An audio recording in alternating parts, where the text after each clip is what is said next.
Welcome to the CURES digital show and podcast, where we explore the cutting edge of wellness to strengthen our body, minds, and spirit. And we want to thank our sponsor for this episode, the Center for Advanced Reproductive Services, that offers couples many ways to create a family. Welcome, everyone. I'm your host, Kara Sundlin. So, did you drink too much during COVID? September is National Recovery Month. I am joined by Amanda Aronson, and she is a recovery coach for women. She actually helps women and others create healthier habits around alcohol. Welcome. Thanks for being here. Thank you for having me. So, how big of an issue has drinking become for women? Well, it's been an increasingly important and significant issue. So this has been something that's been on the rise since before the pandemic. You know, women's rates of drinking heavily have been steadily increasing for over a century, but by 2019, they had surpassed the use of men. And by 2020, you know, the rates of women's heavy drinking had actually increased 41%. And by 2021, we started to see the physical effects of that, with alcoholic liver disease increasing in women under 40 by 30%. Wow. So if people are being mindful and saying, you know, I want to be more sober, or I want to have a healthier relationship to alcohol, what's step one? Well, I think that it's an acknowledgement of what people are comfortable with. I mean, some people have found that they were on a slippery slope through the pandemic, where they increased the volume of what they were drinking and they telescoped out into dependency. So I think for women who are just uncomfortable with their drinking, they can consider whether they are worried about dependency or not, and that can help them figure out their first steps. Yeah, and I guess, how do you know? I mean, people will say, oh, it's fine, but if you're drinking every day, is that a problem? Or if you're having one drink a day, that's okay? Is it more why you're drinking? Because you're drinking to feel something? Well, statistically speaking, you know, men and women drink for different reasons. So men drink, and this is the same for adolescent boys, they drink more for pleasure. Women and adolescent girls drink more to cope. So I think a woman knows in her gut whether she has a problem with drinking, and it's really for her to decide. Okay, so that would be something to distinguish. So ask yourself, are you drinking for pleasure because you're going out to have some fun with friends, or it's the weekend, or are you drinking because you don't want to feel something? Yes, I think it's the numbing, the coping. You know, if you're someone who is scrolling through on Instagram all of the sites about recovery and looking for tips, and you have secret books under the bed and in the dresser, I mean, that's very common for women who are worried about their drinking and how they're feeling. And, you know, I think parenting during the pandemic was certainly extra challenging, but for moms as well, is there a certain extra level of care because they're just so much is hitting at them with the kids, and even the extra risk of them drinking a lot because perhaps they are taking care of children at home? Yes, I think that during the pandemic, I was an elected official and got to see the community from the back end, and we actually saw, especially parents of young children, women especially, they were just crumbling. The stress was immense, and that's something that some women have had a tough time getting their hands around. Yeah. So talk about a little bit about your own story and why you've become so passionate to help others recover. Oh, thank you. Well, this is personal to me. You know, I've been sober from drinking for 8.5 years, and I started drinking socially in high school, and when I got to college, I picked up a troublesome practice of drinking privately at the end of the night just to relieve some of the stress I was feeling. And I carried that practice into my adult life, which really caught up with me by the time I had children. And it started to worry me because the regularity of my drinking and the increase in volume created a dependency. And you know, I tried to quit a couple of times, but I could never make it more than a year. And I really started to worry that if something happened seriously in my family, that drinking would be the way I would cope with it, and that my kids really, and my husband, deserved better. So I realized then that I had tried to stop drinking before, but I had never actually tried to recover. And that's when things changed for me. So what's the difference between stopping and recovery. Yeah. Well, trying to stop drinking is, you'll hear the term white knuckling, where people just try to stop drinking. But recovery is actually something in and of itself. It's an identity that you take on. It's a commitment that you make, and it's something that you need to prioritize in your schedule. So there's some tips that we use, when people are trying to focus on recovery. But for women especially, the busier their lives, the more they might be looking to cope with things. And, it's something that takes a concerted effort. Yeah, so you have 5 steps that help, and some of it is just physical. The first one you said is becoming aware, right? That's step 1. We just need to know that maybe I'm doing this more than I want to be. And part of it, before we even go on, part of it is alcohol is the one drug in America that is, it's almost like people want to ask why you're not drinking. If you go out and you say, I'm not drinking, people want to, why aren't you drinking? Here, have one. There is a different level of expectation around drinking and peer pressure, even for adults, than there is for anything else. Yes, and I think a woman knows how she knows if she has something that she needs to deal with. And I think that that's where we get into a lot of shame, and people are embarrassed to talk about it, because there's many women who can drink socially and in a healthful way, but there's others who, they're drinking when they're cooking, they're drinking when after their kids go to bed, they're up too late, they can't get up, they don't exercise, and it's a vicious circle of just not feeling well. And they're having a hard time getting themselves out of it. So if that is resonating with you as you listen to this, and you're thinking, gosh, yeah, I don't want to feel this way.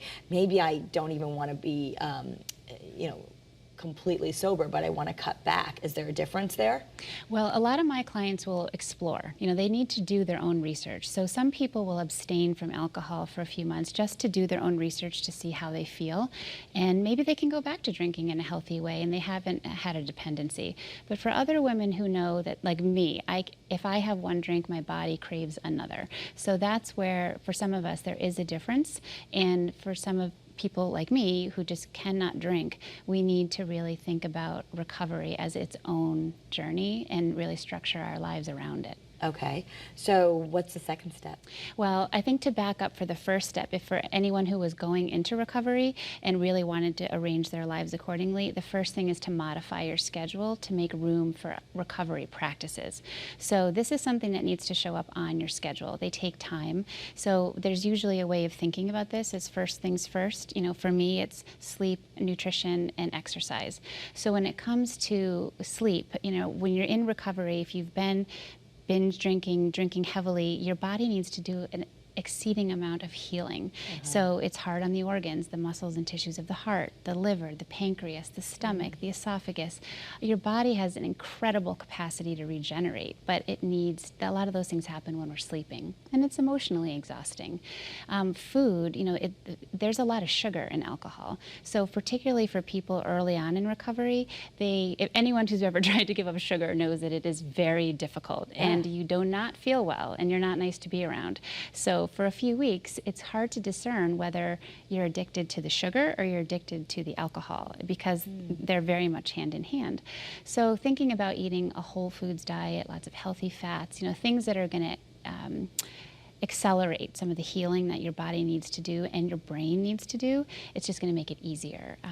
Alcohol actually disrupts your gut microbiome, and so that's really connected to your mental health. Food is mood, so that has a big part to play in this. And exercise is very important. 6 to 7 days a week for someone in the early stages of recovery, because you need that dopamine hit and that serotonin release to happen from something other than alcohol. So that's the tricky thing with alcohol, is people think that it relaxes them and makes them feel better, but all the research is showing it actually exacerbates anxiety and depression, in part because of what it's doing to your gut, where all your neurotransmitters are made. Yeah, I'm glad you mentioned that, because I had a therapist actually instructed me once that for women, the first drink feels like the equivalent of taking a Xanax. Oh, it's very relaxing. But every drink after that is a depressant. So you're actively depressing your system. And women are predisposed to anxiety, depression, and a lot of effects of childhood trauma. So heavy drinking affects us differently, not just biologically, but emotionally. And a lot of teens are drinking, and that's always been a case. But I think even now, after the pandemic, we've become more aware of this. they might think, oh, young people drink, it's no big deal, we all did it. But what we're learning about what it can do to your brain is something that we really need to think about. Yes, and especially I have a background in education at the adolescent level also, so that is something very significant. You know, the rates of drinking and I think drinking and smoking are going down overall among younger people, but the rates of vaping and marijuana use are going up. But with drinking, if kids are starting it before the age of 15, you know, they're at much higher risk of developing dependency later on in life. So that's a very tricky age group. They do not have a fully developed brain until 25. So just something to think about when you're having, and even though our brains as fully grown females are not growing anymore, the alcohol does have an effect on your brain. So talk about also as we get a little older in those 40s and 50s, perimenopause, menopause, we don't even metabolize alcohol the same way. We don't. Women have much less water in the body, we have more fat in the body, so we metabolize it differently, and we're more susceptible to the most severe effects of alcohol. So when women think, which is interesting because when people think about heavy drinking, you know, our bodies think about that as 8 or more drinks a week, which might not sound like a lot to someone who's just casually drinking or binge drinking 4 or more drinks in a setting, but that is actually different from how your body thinks about what heavy drinking is. Well, and some people have really tried to work on their depression and anxiety, especially since the pandemic. The good thing is we're more aware of mental health, but you might be, hopefully you're in therapy, but you might also be on an antidepressant. How does that affect you if you're drinking even just a glass or two of something while you're taking a prescription medication? Well, I think it's important. This is why if people do feel comfortable being open with their doctors, they can actually make sure that they're being mindful of all of the different things they need to consider in their lives. And for people who are doing things on medication, they need to think about that. If for people who are doing things without medication, a lot of the exercise and things that you're doing can, in some ways, for people who can manage that, are going to be replacing some of the effects of some of those medications. So it depends on the person's personal health. Right, but the alcohol can definitely interact with those medications too. So if you're already being treated with, say, I don't know, a Lexapro or a Prozac, to understand, I don't know that people always understand that having that drink with it is not like having a drink if you weren't on anything, even if you're on a low dose. Yeah, it's really important to ask a lot of questions and to be honest, because our doctors are there to care for us. Yeah. And I think when people are also in early recovery, you know, they need to be looking at the triggers of their drinking and what some of the cues are. So just the way people smoke when they drive, women tend to, you know, drink when they cook, drink with the neighbors, their particular friends, or after their kids go to bed. And it's really helpful to start analyzing your routines so that you can reshuffle some of the things that you do so you're not cued to have drinks at the same time if you're trying to cut back or you're trying to abstain. Okay, so how would you do that? Like, let's say you always have a glass of wine while you cook, which doesn't seem like such a bad thing, but how do you do that? Yes, for the person who can have one while they're cooking, it's one thing. For the person who has one and then wants another and it unleashes an evening full of drinking, that person is probably going to be better served by shuffling the routine to have something different to drink while they're, you know, making a pot of tea, which takes longer to do, listening to a podcast, watching a master class while they cook, doing something else so that you're actually replacing that, so that you're creating new neural pathways and expecting something different at that time of day. Okay. So, and that's something to think about, is that you don't have to just white knuckle it, as you said. If you, that's actually one of my favorite things to do to calm down at night, is I have, you know, an herbal tea, whether it be chamomile or there's a great nighty-night tea out there with valerian. And there's a lot of stuff that can give you that calm feeling without the alcohol, which also is good if women are just wanting to cut back for even calorie perspective and things like that. Oh, I lost 10 pounds right away from the sugar when I stopped drinking, which is, you know, isn't something that I focus on, but my friends always found very interesting when we were talking about it. It is. It's there's a lot of sugar in alcohol. Okay. So, and then as people are moving through recovery, you know, the third thing that I would suggest for people to focus on is that you really need to make a plan for social events. So if someone is really entering a true part of recovery, it might be easier to avoid some of those high pressure situations, going to a tailgate or a dance club or a cocktail party. It might be easier to avoid those things early on. But when you do go, I work with my clients a lot on making sure you know exactly what you're going to order from the bar, you know exactly what you're going to order from the waiter, and you know what you're going to say when people ask you why you're not drinking. Everyone thought I was pregnant at first, and I had to have something to say where I could protect my privacy when I felt I needed it. And that's something that we can be very deliberate about, which just makes things easier. So what do you say?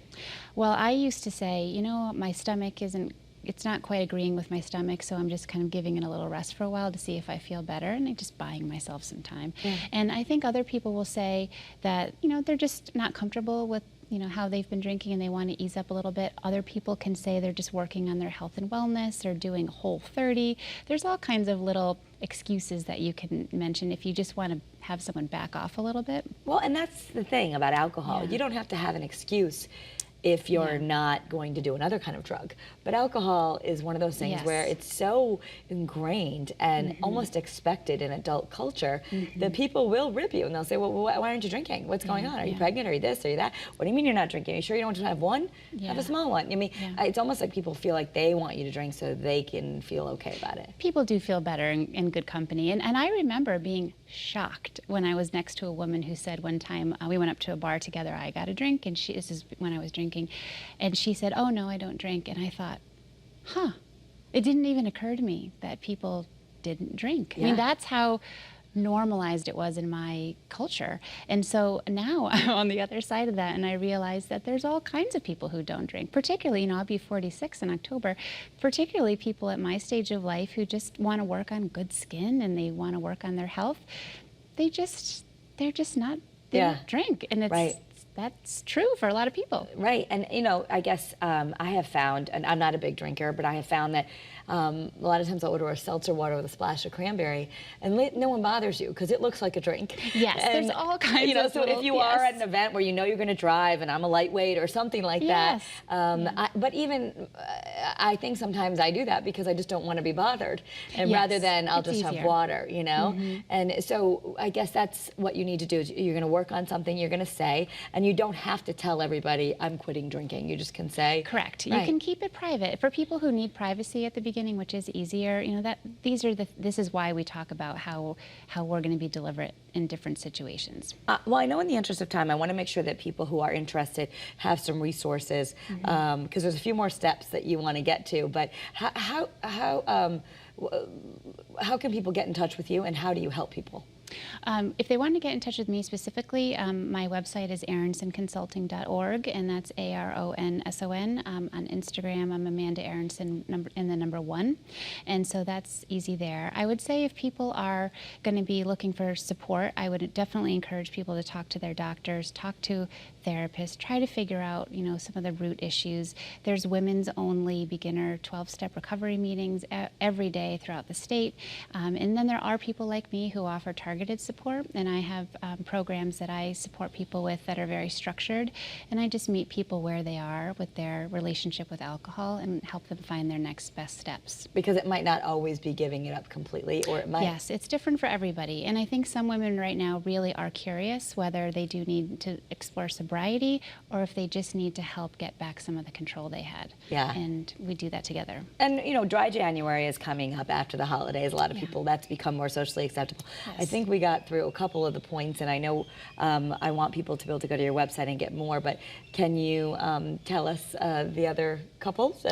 Sure. One is just to find support, as we just talked about. It's extremely helpful. And then the last point is just to track your progress. So, there's a lot of evidence and psychology behind why it's helpful, but tracking your progress, what you're doing and what you're not doing, and what that looks like in your life, so that you can go back and look at patterns and really analyze yourself and your behavior. There are so many apps for losing weight, like Noom or MyFitnessPal. Do you recommend any technology that could help you if you want to try this in private on your own? Anything to help do what you're saying, track your progress, and inspire you? Well, the people that I work with, I really encourage them to do it manually, to keep a journal, and I think that's because it's helpful when you go back and look at the hard copy, and people tend to add other things to that, and that stays with you for years in a way that sometimes the technology doesn't. So keeping the journal would be that you mark off a day you didn't drink today, or you Yeah. mark off what you say what you did drink and maybe why you did that. Yeah, sometimes people will write, something in the morning that says, I commit to not drinking today, and then they sign their name, and then they make a plan for what they're going to eat, what they're going to drink at, after dinner. They find those areas that are harder during the day, and they put exactly what they're going to plan on doing with that time. Okay. They write how they're going to exercise, and then at the end of the night, oftentimes they'll sign back in and say, I didn't drink tonight, and how do you feel? And so they can go back and look at what they did. That really makes a lot of sense, because a little bit of mindfulness can go a long way until, as you said, you create that new pattern and those new neural pathways. So it is National Recovery Month, so it's informally referred to as Sober September. It might be a good time to experiment. Maybe you had a little too much fun over the summer, or I don't even like to saying that. A little too much fun makes it seem like alcohol is fun. Maybe you weren't feeling well after the summer. I think for people who don't have trouble with drinking, it can be fun. But there's just a lot of women who are struggling. And I think that those are the women we just want to make sure we can talk a little more openly with and make sure they hear stories and can seek support without shame. Well, I'm glad that there's people like you who exist, because I think some people think they have to do this alone. So it really can help, just like you would hire a personal trainer or anyone else who's trying to help you, support you, who's an expert who can make a change in your life. So thank you for coming on. Thank you for sharing all of your wisdom. Well, thank you for having me. Yeah. This is very important, and I hope that this content makes a difference for someone. Me too. And if you want more content on the cutting edge of wellness, you can listen to other CURES episodes on this podcast or on WFSB Plus. Please go back and share this content with a friend. It helps support the work. So you can follow me at Kara Sundlin. I like to share this content there, and you can make sure you share it or tag someone that you love. Have a great day, everyone, and be well.